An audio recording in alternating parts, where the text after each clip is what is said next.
Welcome back to Against My Better Judgment, the podcast where two friends, I'm Tamara Golden. and I'm Dannelle Whiteside, tell the truth, share the lessons, and laugh about the moments that we knew better but did it anyway. Each week, we share real stories about our lives, about the times that life surprised us, stretched us, or just straight up humbled us, and the lessons that we learned along the way. And this season, we're titled them How We Do Ships.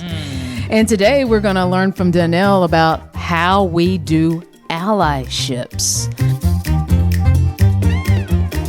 Before we get started, how was your week? I had a good week, and I am really happy about, we celebrated my husband's birthday. Happy birthday, Andre. Yes, and you know, we just to be surrounded by our family was just beautiful, so I enjoyed that. And I think that's about all I'll say about this week. Okay. I had a good, a different week.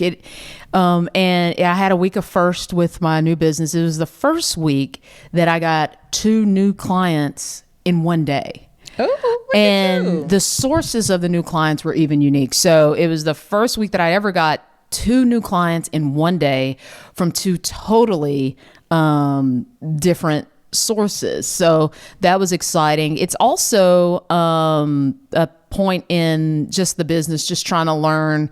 I'm still working through my Q1 goals and just holding myself accountable to what I've committed to for the business. So it's been one of those busy weeks, but nonetheless exciting. Yeah, I'm so proud of you still for pushing through on your business, and I look forward to seeing how it's gonna unfold. Like, you know, just it's fun. It's fun. I love it. I love it. So Dannelle, how do you do allyships? And not to really dumb it down any, but will you just, if you didn't plan to do this, would you just start out and just give us your idea of what allyship really is? Because I'm not sure that we all have a same working definition of allyship. Yeah, I just typed in what is a definition, Okay. what the Oxford Dictionary You knew where says. I was going. I did, but I also, because I want to color it, I'm going to tell you the Oxford Dictionary and then what I think about Gotcha. allyship. And then I'll give you an example of allyship that I've experienced in my life, which is how we're going to structure this conversation. So the Oxford Dictionary says that allyship is active support for the rights of a minority or marginalized group without being a member of it. So, you know, as an example, if I'm a Black woman and I'm advocating for you as another Black woman, that's not allyship. That's just riding for my girl because we are both Black. But if I'm a Black woman, you know, advocating on behalf of another, you know, ethnic group, then that's being an ally because I'm not part of that group.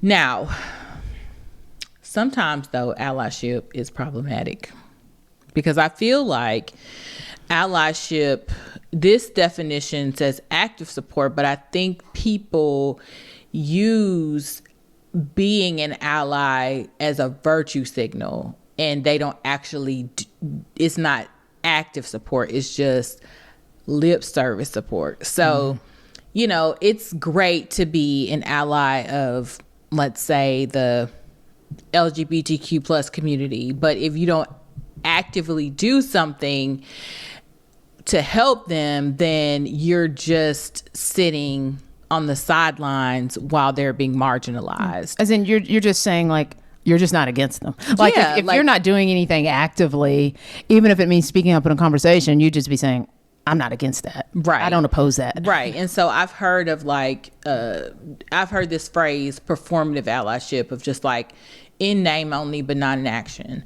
And so that's not the type of ally. Like, if you are an ally in name only, What do you mean in name only? like if you're just saying you're an ally, Oh, but you're not I doing gotcha. anything, if the only thing you're doing is changing your Facebook profile picture to black squares, you know, when something happens, you're not an ally. Okay? You're not. Black You're not. squares? You don't remember this? No. Like, okay, remember in 2020 with George Floyd, Everybody, oh, that's why you don't remember it, because you weren't on Facebook at the time. Oh, okay. I'm Everybody, like, black squares. yeah, everybody was changing their profile picture to black squares to show their support for black people. And it's like, but if you're not actually doing anything besides that, that's not being an ally. That's nothing. Yeah. Because internet is not a real place. So just be mindful of that as we have this conversation. So I will share with you a story about how I've been the beneficiary of an ally. Great. And then how I try to be an ally. I like it.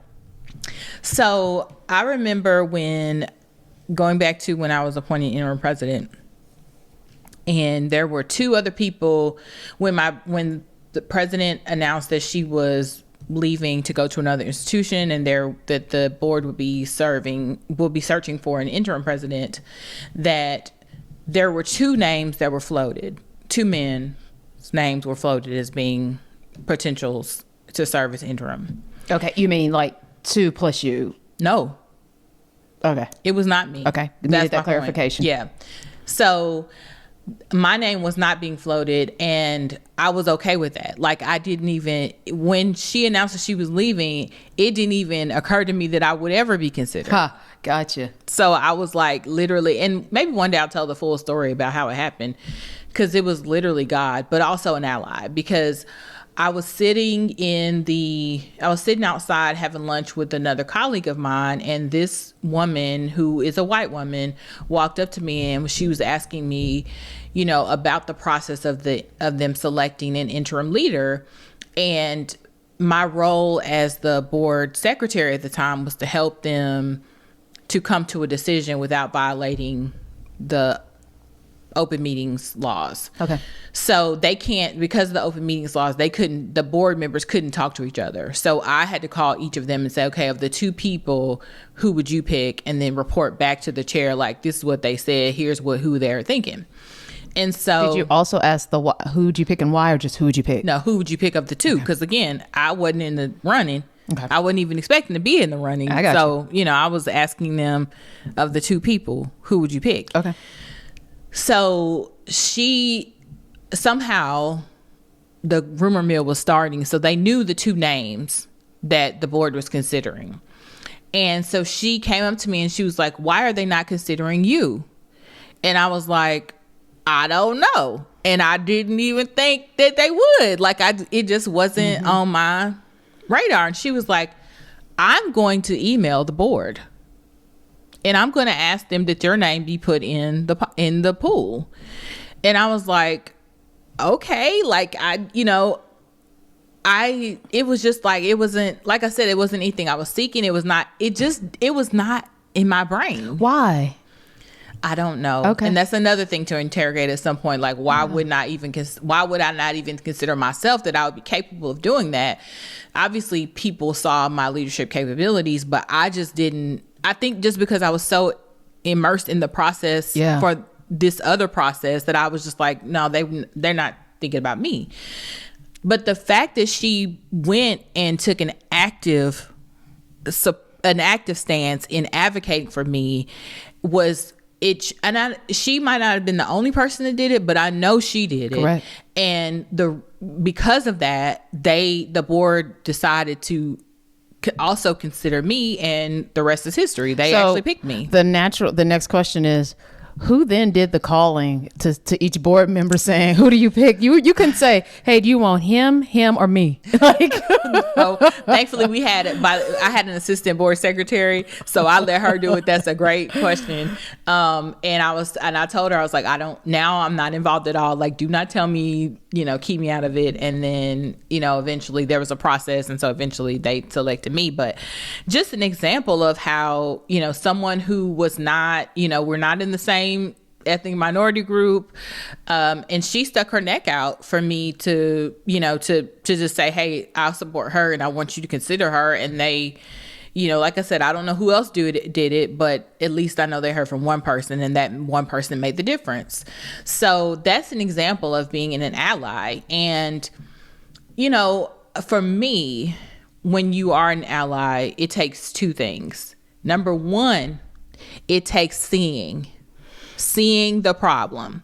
And I think that in I think that a lot of times we just go about our lives and we just head down. I just got to do my work. I just got to keep going.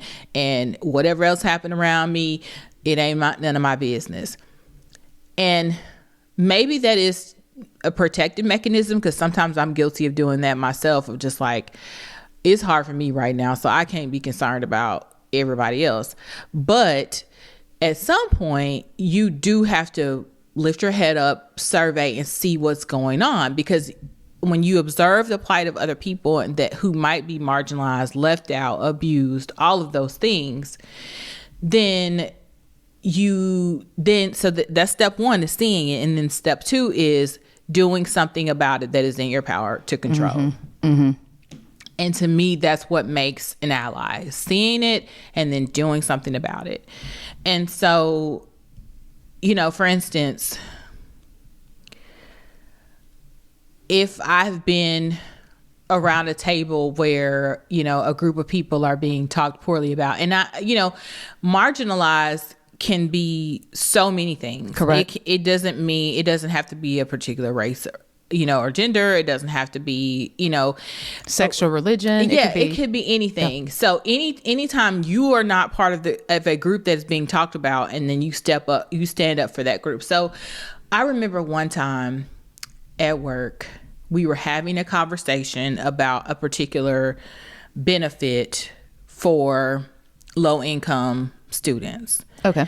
And it sounds so crazy, but basically there was this program that the state would give institutions money if they educated students who are on SNAP benefits or food stamps. Okay. But there was a discussion around the table to incentivize people who might not have already been on SNAP benefits to sign up for the benefits so that the institution could get more resources. And I'm not suggesting that they fraudulently sign up, but it was like, so, we have a large population of students who probably are eligible for SNAP benefits, but they don't receive them because they just elect not to. Or is it that they don't know that they're eligible? It could be, but there's stigma associated to being on SNAP, with being on SNAP benefits. And so a lot of people who have worked their way to college are like, I want to be as far away from SNAP benefits as I can, because I'm trying to better my position in life. And so I was like, guys, we're not about to do that. Like, I'm not about to go tell someone to go sign up for food stamps just so that the institution can have grant money. Like, that's not, no. Yeah. And so in that moment, I was being an ally for marginalized groups who don't need another institution benefiting off of them. Correct. Like, their other institutions are benefiting off of poor people all the time. I'm not going to be another institution that's going to do that. And so in that moment, I was being an ally. And so, like I said, it takes you, number one, seeing what their issues are, and then two, when it's in your power to control, doing something about it. And I want to specifically hone in on what's in your power to control, because sometimes there's things are outside of your control, and there are things that you want to do but you just don't have the capacity for, or it's not in your wheelhouse to, and so you have to let yourself off the hook for that, But you also have to look for things that are within your power of control, because a lot of times we say that's not really in my power to control. And it is. Yeah. Like a decision to boycott something. Well, but I need to go there. I still need to. You actually don't. You can look for other ways to get what you need, because it really is in your power of control. Yeah. Sometimes people say, well, my little effort's not going to make the difference. It doesn't matter. Even if you know that it should be enough to know inside of you that, you know what, my little one decision may not be enough to move the needle, but it's enough for me to know I made the one decision. Yeah, it's sacrifice and convenience a lot of times. So I really think that is the framework of allyship seeing the problem and then doing something about it when it's in your power to control. No, I love that. I never thought about it with 2 steps. I don't like that because I'm a 3-step person. Like, so I like the idea of 2 steps. And I think of allyship, and I think of 2 people that come to mind in very simple ways. And I even have an example of bad allyship, because you think all allyship is good allyship, and it's not. No. So I think of, do you remember the grocery store shootings, the Buffalo grocery store shootings? I remember a call to action at a company that I worked for after those shootings. And I had a meeting. It was a Zoom meeting because we did a lot of Zoom meetings. And someone asked me, like, I think I wasn't leading the meeting, but I had a part in it. And someone just asked me, how was I doing? And I remember saying, not great. I mean, this grocery store shooting in Buffalo, it's really weighing heavily on me. Mm-hmm. It's just, and it's kind of putting a lot of what I do today, it's just at the forefront. Like, it's one of those things, I'm giving you my 100% today, but today I'm only at 70%, but you're getting 100% of my 70%. It's just kind of taken over my day. Yeah. And I got out of that call, and Angela Varial called me and said, first she said, wow, I really love that. I really love that you're just honest and to the point about that. But here's the allyship that came in with that conversation with her. That's when she saw something in that. That was her first time actually seeing me, right? She saw me, she reached out, and she actively sought out moments that the Black community may not feel good today. And I got a call, text, or something from her every single time. Mm-hmm. And then I think about another person. I think about Michael Stewart is a great ally. And I think of an instance where allyship just went really, really wrong.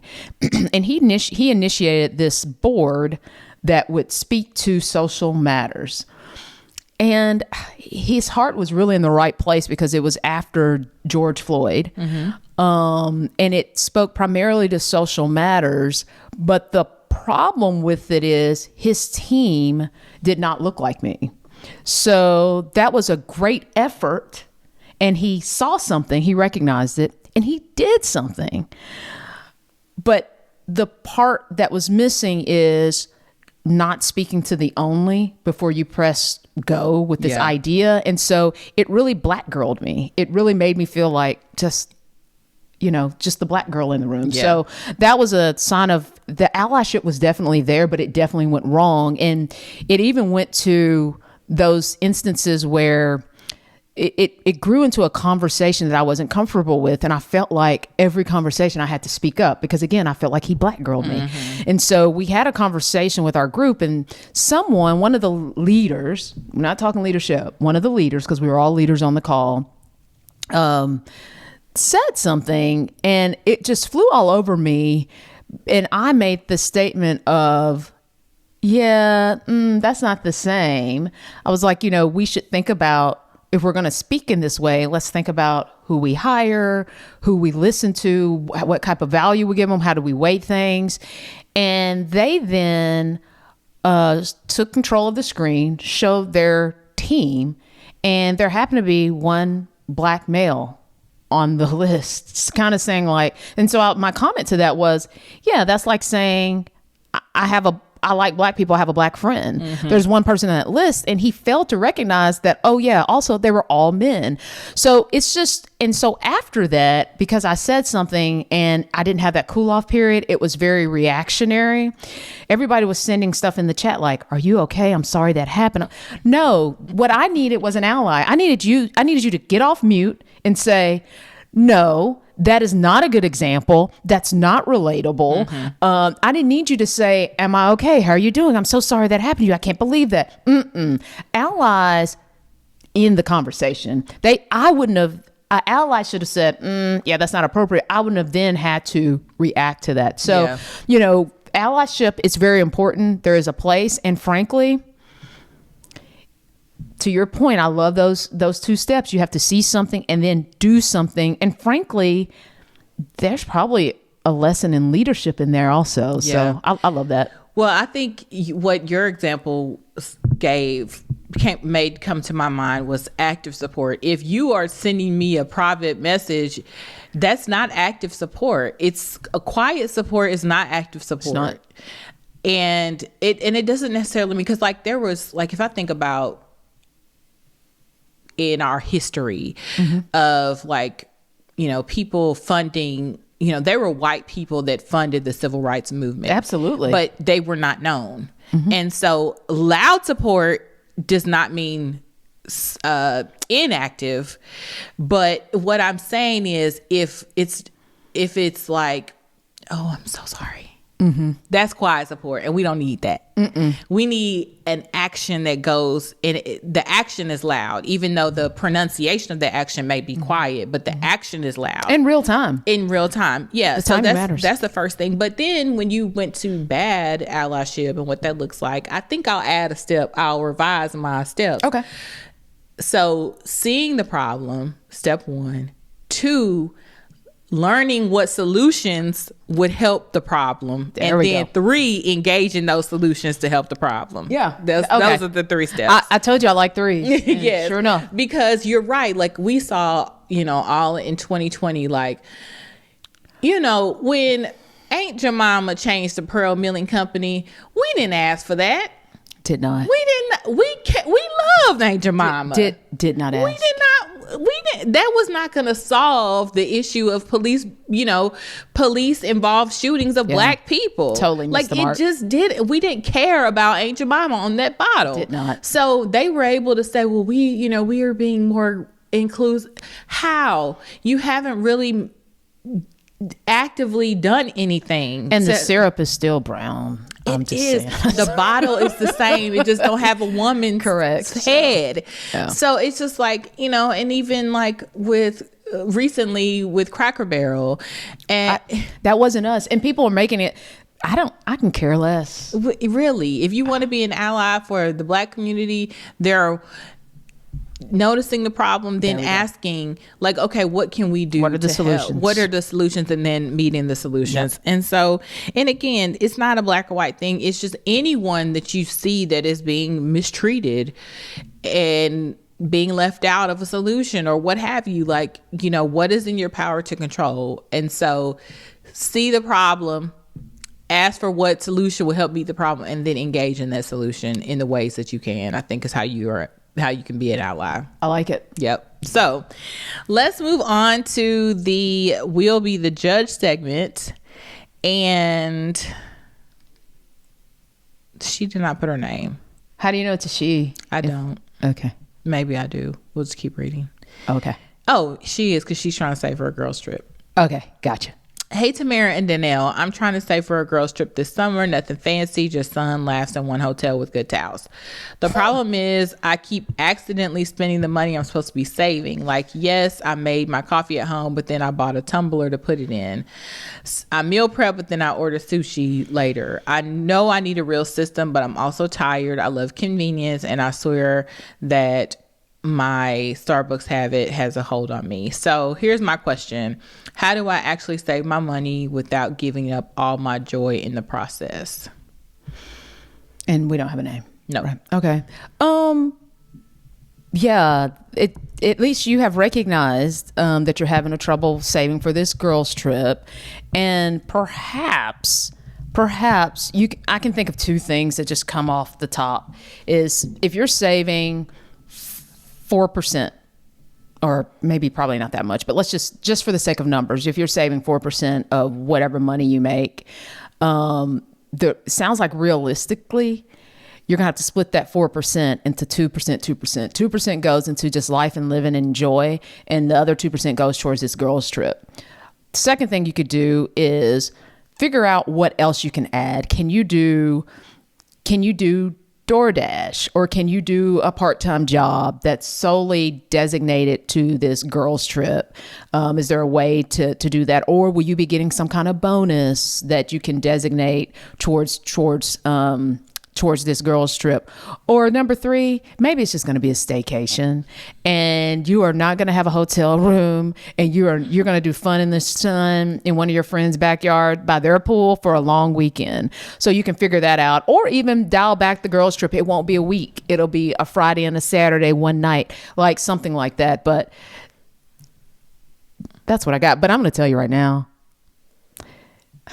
if you can't save and drink some coffee, you may need to think about whether a trip in general is, you may need to totally think about budgeting just in general, because it sounds like this is a budget issue. It has nothing to do with a trip. So there you have it. Okay, so again, this is the We'll Be the Judge segment where we give our qualified yet unqualified opinions, and we're going to be judgy. And that was a very judgy response that Tamara just gave you. I wanted to say, if this is somebody I know, I ain't going. Like, like, I'm not taking no brokies on my trip. Is what I'm not saying. going. So she gave the response from a person who is naturally oriented as a saver. And I'm going to give you the response to someone who is naturally oriented as a spender. You have to erect barriers that keep you from your money. So one of the things that I do is I have an account that is not a checking account. I do not have a debit card with it.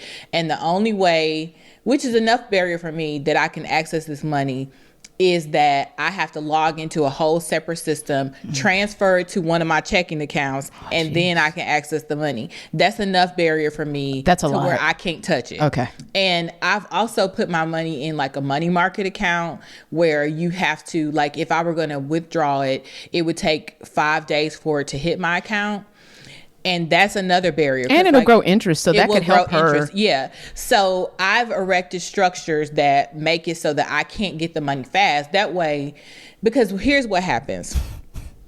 You got your Bank of America and you have a checking and a savings account, right? You're in Starbucks line, right? And now you want to get a cup of coffee and you don't have it in your checking account. So you just go quick and just do a quick withdrawal, transfer $25 to your checking account from your savings. You do that one too many times and now you don't have any savings. And so what you have to do is create these firewalls, put it in different places. And that way, like, if you have your money in a money market account and it takes 5 days, you know you can't rely on that for that quick transfer. Mm-hmm. So that's what I do. That's one of the things I do. Another thing that I do is figure out ways that, I guess it's the same way, but like for Christmas, every year for Christmas, we know we have a huge expenditure for gifts. I mean, not huge, but enough that if you don't plan for it. And so Tamara's solution would be, you know how much money you want to spend. You're going to spend $1,000 on gifts for 3 boys. So split that, because remember, she gave you percentages and all that stuff. So she's going to say you need to save 2% of your paycheck for 12 months to have $1,000. No, that's not going to work for me. What's going to work for me is there's a flexible spending account that there's a child care spending account that I have engaged in for my office. FSAs can be used for Christmas gifts. Here's what happens. So I pay tuition for my kids all year long. Mm-hmm. So then in the 1st of December, I ask for reimbursement for all the expenses I've had for my kids, and we get $4,000. So I use that so then I have $4,000. I pay for Donovan's birthday. I pay for Christmas. We might take a trip. That's my way of saving for the year. So you front yourself basically, and then you get paid back. Yeah. See, I totally disagree with that because money in your own pocket grows its own interest, et cetera, but unless you can figure out a way to make it work like Dannelle for saving, and it's there. Yeah. So what I would do, one of the banks that I use for this is Ally Bank. Ally has what a great time to mention Ally Bank. I mean, get out of here. Look Look at the Lord. We and the do not synchronicity. sponsor. We do They are not a sponsor of us. We They do are not endorse them. But I'm just we do telling not. you, But this is who she uses. So yeah, and it's not. They don't give you checks. They don't give you. So I opened up a money market account, and again, I have to. If I wanted to draw money from that, like I saved enough money for what trip did I go on with my friends this year? It was a trip. Oh, I think when I was supposed to go with my friends to see Beyonce in July, I was like, I don't want to take any money from the household. So I was like, let me just I would throw money in there, every now and then. And I knew, that I couldn't touch it. And so I was able to, because again, if I needed to transfer it, it's going to take 5 days to hit there. So I was like, all right, it's like it doesn't exist. So again, you have to erect those barriers when you are a natural spender is my thing. So Ally's interest, you gain interest in money market. It didn't cost me to open it. It was super easy, and that's what I do. I like that. I would accept what I really like is what I said, but I also really like the idea of the Ally money market because I'm all about making your money work as best you can, but I like the idea of the bank because that's so doable. Yeah, so doable. So I like that. Like I said, you just have to erect those barriers. But that chai tea latte, hey, man. Anyway, so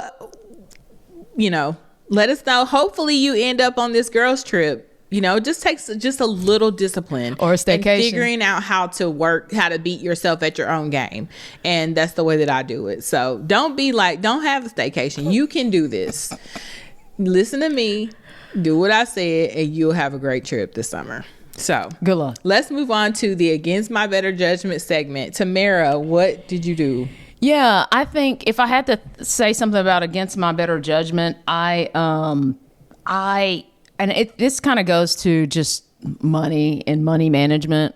Against my better judgment, two things happened. This is all in the same one. Is my very first house, I did not know about that mortgage interest. I just didn't know, and I'm going to tell you about that. And when it came time to buy my next house, I sold my first house. I didn't keep it. So what do I mean about the mortgage interest? Well, again, this is something that it's against my better judgment, but I don't know if it is if I didn't know it.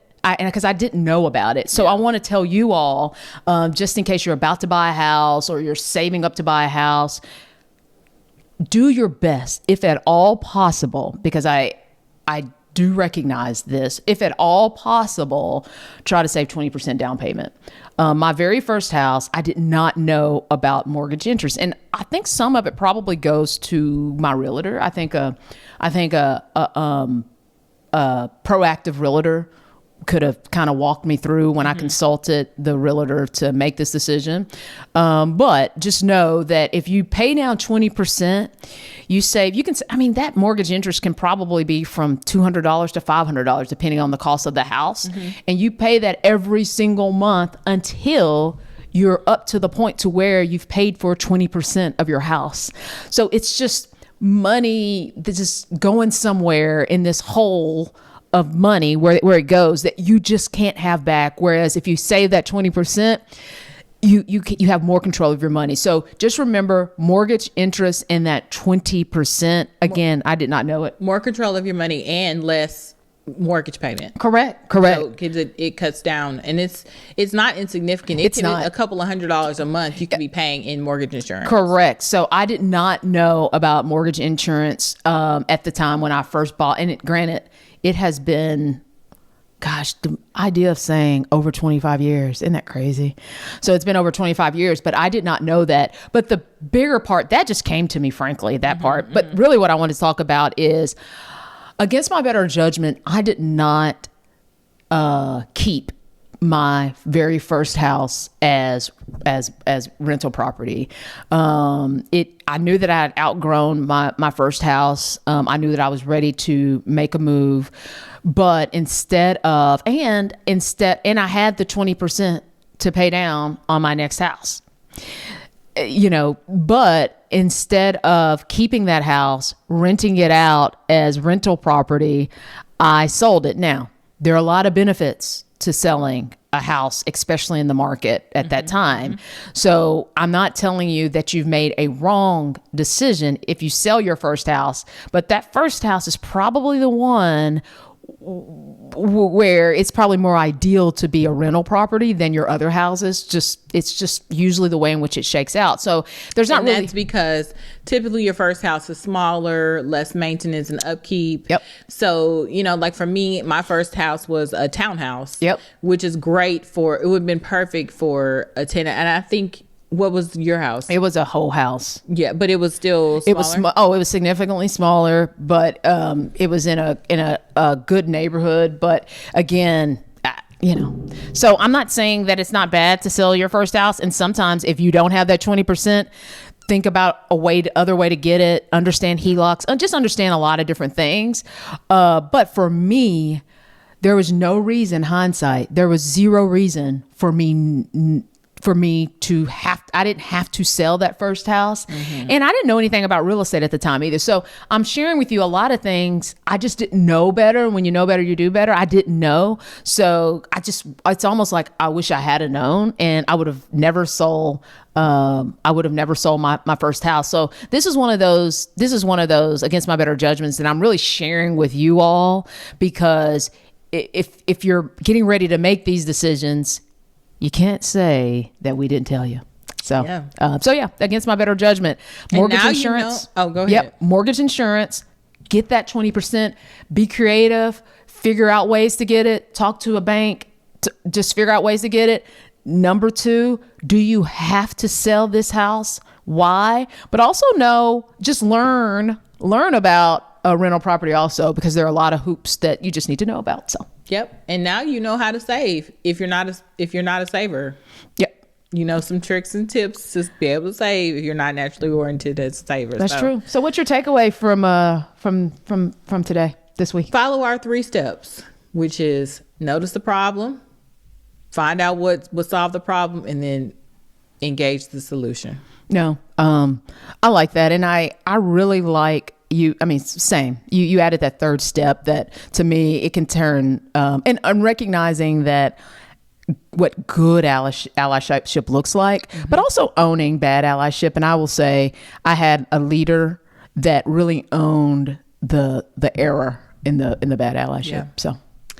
Well, this has been a great conversation, and thank you for tuning in. If you want us to judge you and your poor spending habits, please send us an email at againstmybetterjudgmentpod@gmail.com or on Facebook and Instagram at againstmybetterjudgmentpod.